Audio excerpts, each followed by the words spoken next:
Bonjour les gourmandises, aujourd'hui je vais vous proposer une recette de pims fait maison. Il n'y a pas meilleur d'un pims fait maison sainement bon avec des bons ingrédients. Aujourd'hui je vous propose donc deux jaunes d'œufs, deux blancs d'œufs aussi. J'ai de la farine de sarrasin et la farine de blé donc que j'ai mélangé, 50 grammes et 50 grammes de sucre roux. On va d'abord monter en blanc-neige, donc blanc d'œuf, avec un petit peu de sel si on veut.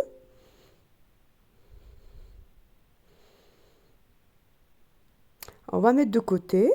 Voilà, il faut que ce soit vraiment ce résultat-là. Donc, et là, on va mélanger donc le sucre roux avec deux œufs, deux jaunes d'œufs, pardon, qu'on va bien mélanger jusqu'à obtenir une crème.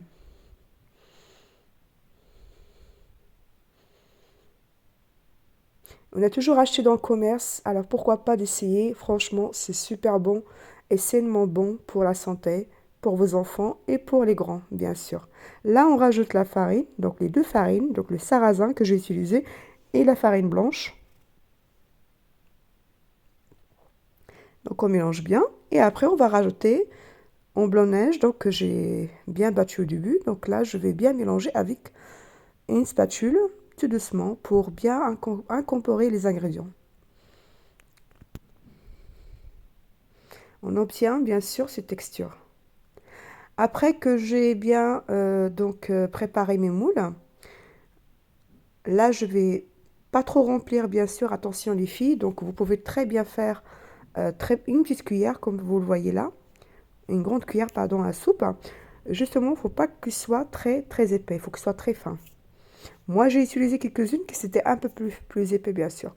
On va enfourner à peu près pour un, je dis 180 degrés pour quasiment 8 minutes de cuisson, pas plus. 8 minutes de cuisson, un four préchauffé bien sûr. Vous allez voir, les enfants, ils ont adoré. Moi, c'est vrai que mes garçons, ils ont bien aimé. Et c'est pas très sucré du tout.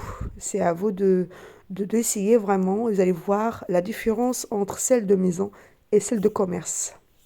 Là, vous voyez là, comment ça donne. Donc moi, j'ai quelques-unes qui sont un peu plus grosses, mais c'est pas grave. Donc c'est super bon aussi. Mais le résultat, normalement, il faut qu'il soit bien.